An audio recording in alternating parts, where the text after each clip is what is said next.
loves, it's Sarah with Obadiah's, and today I want to give you guys some tips on how to move a stove. So I have this question a lot. We actually have multiple videos on how to move stoves, some of which require equipment, and I want to show you guys a little bit different way. So this Roby stove here can be a little bit tricky to move. When you have like a stove on legs like this and an ash pan underneath, you have to be like super careful on picking up the stove from underneath. So we have some other videos where we show you guys like dollies, etc.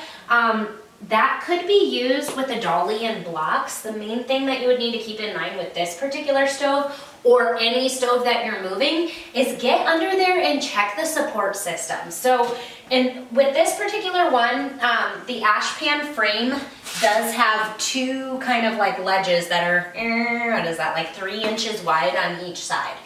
If you were going to lift up the stove, it is crucial that you are on those two support systems. If you pick it up from the middle, you will totally cave in your ash pan.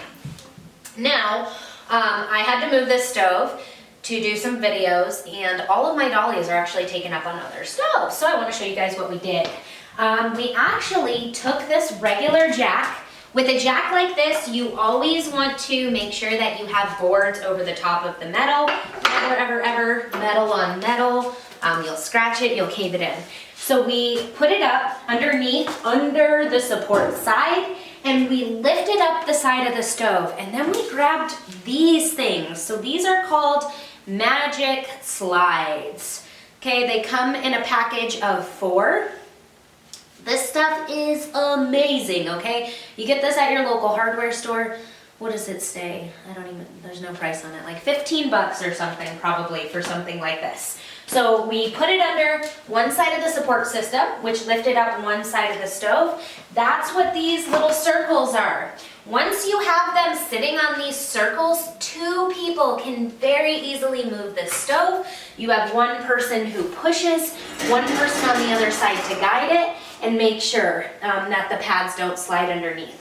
So we literally slid this across the entire showroom, which is about a 30-foot distance, and we were able to literally move this stove, more than 30 feet in like less than 5 minutes. So this is going to be a super easy way to transfer the stove around. If you have the stove inside and maybe you're not quite ready to place it yet, that's a great option. Stick it on some of these slider pads and you guys are good to go. I hope that you guys found this video overview helpful. If you guys like my videos, don't forget, give them a thumbs up. Click the subscribe button in that corner of the channel. Thank you guys for watching. Have a wonderful day.